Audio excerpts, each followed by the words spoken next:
Hi students, ಎಲ್ಲರಿಗೂ student centre YouTube ಚಾನಲ್ಗೆ ಸ್ವಾಗತ. ಯಾರ್ಯಾರು ನಮ್ಮ ಚಾನಲನ್ನು ಸಬ್ಸ್ಕ್ರೈಬ್ ಮಾಡ್ಕೊಂಡಿಲ್ಲ ಬೇಗ ಸಬ್ಸ್ಕ್ರೈಬ್ ಮಾಡ್ಕೊಳ್ಳಿ.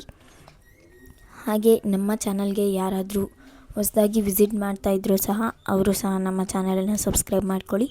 ಹಾಗೆ ಈ ಒಂದು ವಿಡಿಯೋನ ಪೂರ್ತಿಯಾಗಿ ನೋಡಿ. ವಿಡಿಯೋ ಇಷ್ಟ ಆದರೆ ದಯವಿಟ್ಟು ಲೈಕ್ ಮಾಡ್ಕೊಳ್ಳಿ. ನಾನಿವತ್ತು ಮಾಡ್ತಾ ಇರೋದು 10th ಸ್ಟ್ಯಾಂಡರ್ಡ್ದು FA2 paper first language Kannada. So ನಾನು ನಿಮಗೆ ಕನ್ನಡ ಪೇಪರನ್ನು ಮಾಡ್ತಾಯಿದ್ದೀನಿ. ಸೊ ಇದು ಮ್ಯಾಕ್ಸಿಮಮ್ ಅಂದರೆ 20 ಮಾರ್ಕ್ಸ್ಗೆ ನಿಮಗೆ ಪೇಪರ್ ನಡೆಯುತ್ತೆ. ನೀವು 20ಗೆ ಔಟ್ ಆಫ್ 20 ತೆಗಿಬೇಕು ಅಂದರೆ ಈ ಒಂದು ಪೇಪರ್ ನಿಮಗೆ ತುಂಬಾ ಯೂಸ್ಫುಲ್, ಯಾಕಂದರೆ ಇದು ಇಂಪಾರ್ಟೆಂಟ್ ಪೇಪರ್. ಸೊ ನಾನಿವಾಗ ನಿಮಗೆ ಇದಕ್ಕೆ ಕ್ವಶನ್ಸನ್ನು ಕೊಡ್ತಾಯಿದ್ದೀನಿ.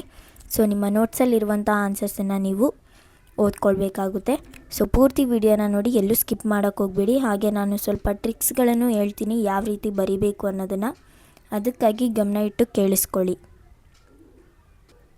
ಈ ಒಂದು ಪೂರ್ತಿ ವಿಡಿಯೋ ನೋಡಿದಾದಮೇಲೆ ಏನಾದರೂ ಡೌಟ್ಸ್ ಇದ್ದರೆ ಕಮೆಂಟಲ್ಲಿ ತಿಳಿಸಿ, ನಾನು ನಿಮಗೆ ಆ ಡೌಟ್ಸನ್ನು ಕ್ಲಿಯರ್ ಮಾಡ್ತೀನಿ. ಹಾಗೆ ಈ ಒಂದು ಪೇಪರ್ ಲಿಂಕ್ ಬೇಕಿದ್ದರೆ ಲಿಂಕ್ ಅಂತ ಕಮೆಂಟ್ ಹಾಕಿ, ನಾನು ನಿಮಗೆ ಲಿಂಕನ್ನು ಕಳಿಸ್ತೀನಿ.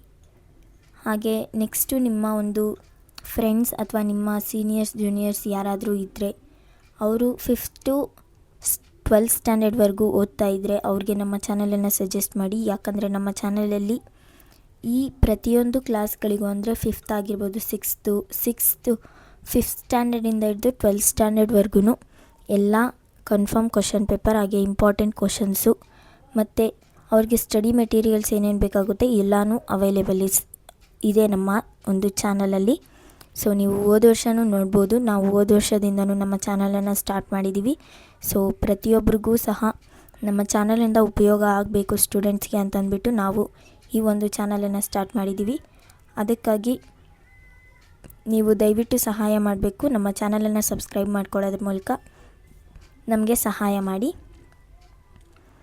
ಹಾಗೆ ನಿಮ್ಮ ಫ್ರೆಂಡ್ಸ್ಗೆ ನಮ್ಮ ಚಾನಲ್ ಇದೆ, ಈ ಚಾನಲಲ್ಲಿ ಎಲ್ಲ ಸಿಗುತ್ತೆ ಅಂತ ಹೇಳೋದ್ರ ಮೂಲಕ ಸಹ ನೀವು ನಮಗೆ ಸಹಾಯ ಮಾಡ್ಬೋದು. ಸೊ ಮೊದಲನೇದಾಗಿ ನೋಡಿ, ಫಸ್ಟ್ ಮೇನಲ್ಲಿ ನೋಡ್ತಾ ಇದ್ದೀರಾ, ಕೊಟ್ಟಿರುವ ಬಹು ಆಯ್ಕೆ ಪ್ರಶ್ನೆಗಳಿಗೆ ಸೂಕ್ತವಾದ ಉತ್ತರವನ್ನು ಆರಿಸಿ ಬರೆಯಿರಿ ಅಂತ ಕೊಟ್ಟಿದ್ದಾರೆ. ಸೊ ಇದು 4 ಮಾರ್ಕ್ಸ್ಗಿದೆ, ಅಂದರೆ ನಿಮಗೆ ಗೊತ್ತು ಇದೆಲ್ಲದಕ್ಕೂ ಒಂದೊಂದು ಅಂಕ ಸಿಗುತ್ತೆ. ಸೊ ಟೋಟಲಾಗಿ 4 ಕ್ವಶನ್ಸ್ ಇರುತ್ತೆ, 4 ಅಂಕಗಳು ಸಂಪೂರ್ಣವಾಗಿ ತಗೋಬೇಕು ನೀವು. ಇದು ತುಂಬ ಈಸಿ. ಸೊ ನೀವು ಬರಿಬೇಕಾದ್ರೆ ನಿಮ್ಮ ಒಂದು ಆನ್ಸರ್ ಶೀಟಲ್ಲಿ ನಿಮ್ಮ ಉತ್ತರ ಏನಾದರೂ 1981 ಆಗಿದ್ದರೆ ನೀವು ಸಿ ಅಂತ ಬರೆದುಬಿಟ್ಟು ನಿಮ್ಮ ಉತ್ತರದಲ್ಲಿ ಸಿ ಅಂತ ಬರೆದು 1981 ಈ ರೀತಿ ಬರಿಬೇಕಾಗುತ್ತೆ. ಆವಾಗ ಮಾತ್ರ ನಿಮಗೆ ಪೂರ್ಣವಾಗಿ 1 ಅಂಕ ಸಿಗುತ್ತೆ, ಇಲ್ಲಾಂದರೆ ಸಿಗಲ್ಲ. ಸೊ ನೆನ್ಪಿಟ್ಕೊಳ್ಳಿ, ಆಪ್ಷನ್ ಸಮೇತ ನಿಮ್ಮ ಒಂದು ಉತ್ತರವನ್ನು ಬರಿಬೇಕಾಗುತ್ತೆ. ನೆಕ್ಸ್ಟ್ ನೋಡಿ, ಮೊದಲನೇ ಪ್ರಶ್ನೆ ಇವಾಗ ಓದ್ತೀನಿ ನಾನು. ನಾಲ್ವಡಿ ಕೃಷ್ಣರಾಜ ಒಡೆಯರು ಯಾವಾಗ ಪಟ್ಟಾಭಿಷಿಕ್ತರಾದರು ಅಂತ ಕೇಳಿದ್ದಾರೆ. So option A 1895, option B 1893, option C 1981, option D 1985. So ಈ 4 ಉತ್ತರಗಳಲ್ಲಿ ನಿಮ್ಮ ಒಂದು ಸರಿಯಾದ ಉತ್ತರವನ್ನು ನೀವು ಆರಿಸಿ ಬರಿಬೇಕಾಗುತ್ತೆ ಆನ್ಸರ್ ಶೀಟಲ್ಲಿ. ಸೊ ನೆಕ್ಸ್ಟ್ ನೋಡ್ತಾ ಇದ್ದೀರಾ, ಮನೆ ಮಂಚಮ್ಮ ಯಾರು ಅಂತ ಕೇಳಿದ್ದಾರೆ. ಸೊ ಇದಕ್ಕೂ ಸಹ ನಿಮಗೆ ಆಪ್ಷನ್ಸ್ ಕೊಟ್ಟಿದ್ದಾರೆ. Manchamma Devi, option A Manchamma Devi, option B ದೇವತೆ, ಆಪ್ಷನ್ ಸಿ ಗ್ರಾಮ ದೇವತೆ, ಆಪ್ಷನ್ ಡಿ ನಾಡ ದೇವತೆ. ಸೊ ಇಷ್ಟರಲ್ಲಿ ನಿಮ್ಮ ಒಂದು ಉತ್ತರ ಯಾವುದಾಗಿರುತ್ತೆ ಅನ್ನೋದನ್ನು ನೀವು ಆರಿಸಿ ಬರೀಬೇಕಾಗುತ್ತೆ. ನೆಕ್ಸ್ಟು ಥರ್ಡ್ ಕ್ವಶನ್, ಕುಮಾರವ್ಯಾಸನಿಗಿರುವ ಬಿರುದು ಯಾವುದು ಅಂತ ಕೇಳಿದ್ದಾರೆ. ಸೊ ಆಪ್ಷನ್ ಎ ಗದುಗಿನ ನಾರಣಪ್ಪ, ಆಪ್ಷನ್ ಬಿ ರೂಪಕಾಲಂಕಾರ, ಆಪ್ಷನ್ ಸಿ ಹಳಗನ್ನಡ ಕವಿ, ಆಪ್ಷನ್ ಡಿ ರೂಪಕ ಸಾಮ್ರಾಜ್ಯದ ಕವಿ.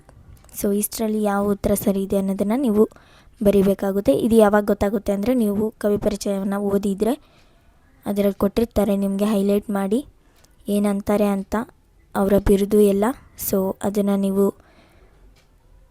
ನೋಡ್ಕೊಂಡಿಲ್ಲ ಅಂದರೆ ಇವಾಗ ಒಂದು ಸಾರಿ ನೋಡಿ, ಯಾಕಂದರೆ ನಿಮಗೆ ಆದಷ್ಟು ಬೇಗ FA2 ಟೆಸ್ಟ್ ಸ್ಟಾರ್ಟ್ ಆಗೋದ್ರಿಂದ ನಾನಿವಾಗ ಪೇಪರ್ ಬಿಡ್ತಾ ಇದ್ದೀನಿ ನಿಮಗೆ. ನೆಕ್ಸ್ಟು 4th ಪ್ರಶ್ನೆ. ಸೊ ದಿನಪಸುತ ಎಂದರೆ ಯಾರು ಅಂತ ಕೇಳಿದ್ದಾರೆ. So option A Arjuna, option B Karna, option C Bhima, option D Bhishmacharya. So ಈ 4 ಉತ್ತರಗಳಲ್ಲಿ ಯಾವುದು ಸರಿಯಾದ ಉತ್ತರ ಅನ್ನೋದನ್ನು ಆರಿಸಿ ಬರೀರಿ. ಹಾಗೆ ನೆಕ್ಸ್ಟು 2ನೇ ಮೇನ್ಗೆ ಬಂದರೆ, ಕೊಟ್ಟಿರುವ ಪ್ರಶ್ನೆಗಳಿಗೆ ಒಂದು ವಾಕ್ಯದಲ್ಲಿ ಉತ್ತರಿಸಿ ಅಂತ ಕೊಟ್ಟಿದ್ದಾರೆ. ಸೊ ಇದಕ್ಕೂ ಅಷ್ಟೇ 4 ಪ್ರಶ್ನೆಗಳನ್ನು ಕೊಟ್ಟಿದ್ದಾರೆ. ಒಂದೊಂದು ಪ್ರಶ್ನೆಗೆ ಒಂದೊಂದು ಮಾರ್ಕ್ ಸಿಗುತ್ತೆ ನಿಮಗೆ. ಸೊ 5th ಪ್ರಶ್ನೆ ಓದ್ತೀನಿ ನೋಡಿ. ಇವಾಗ ಇಲ್ಲಿದೆ, ಪುಟ್ಟ ಪುಟ್ಟ ಪೋರಿ ಏನು ಮಾಡುತ್ತಿದ್ದಾಳೆ ಅಂತ ಕೇಳಿದ್ದಾರೆ. ಪುಟ್ಟ ಪೋರಿ ಏನು ಮಾಡುತ್ತಿದ್ದಾಳೆ, ಅದು ಮಿಸ್ಟೇಕ್ ಆಗಿದೆ ಒಂದು ಸ್ವಲ್ಪ. ಅದು ಪುಟ್ಟ ಅಂತ ಒಂದೇ ಸಾರಿ ಬರಬೇಕು. ಸೊ ನೋಡ್ಕೊಳ್ಳಿ. ಹಾಗೆ ನೆಕ್ಸ್ಟು 6th ಪ್ರಶ್ನೆ ನೋಡೋಣ. ವಿಶ್ವೇಶ್ವರಯ್ಯ ಅವರನ್ನು ದಿವಾನರಾಗಿ ನೇಮಿಸಿದವರು ಯಾರು? ಸೊ ಇದು ತುಂಬ ಈಸಿ ಪ್ರಶ್ನೆ.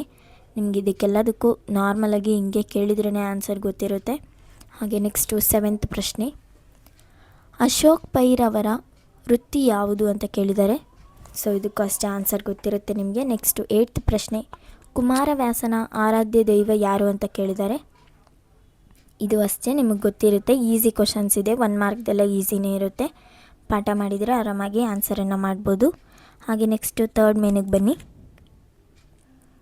ಕೊಟ್ಟಿರುವ ಪ್ರಶ್ನೆಗಳಿಗೆ 2-3 ವಾಕ್ಯದಲ್ಲಿ ಉತ್ತರಿಸಿ ಅಂತ ಕೊಟ್ಟಿದ್ದಾರೆ. ಸೊ ನಿಮಗೆ 3 ಪ್ರಶ್ನೆಗಳನ್ನ ಕೊಟ್ಟಿದ್ದಾರೆ. 3 ಪ್ರಶ್ನೆ ಅಂದರೆ ಒಂದು ಪ್ರಶ್ನೆಗೆ 2 ಅಂಕ = 6. ಸೊ ನಿಮಗೆ ಇದರಲ್ಲಿ 6 ಮಾರ್ಕ್ಸ್ ಸಿಗುತ್ತೆ ನೋಡಿ.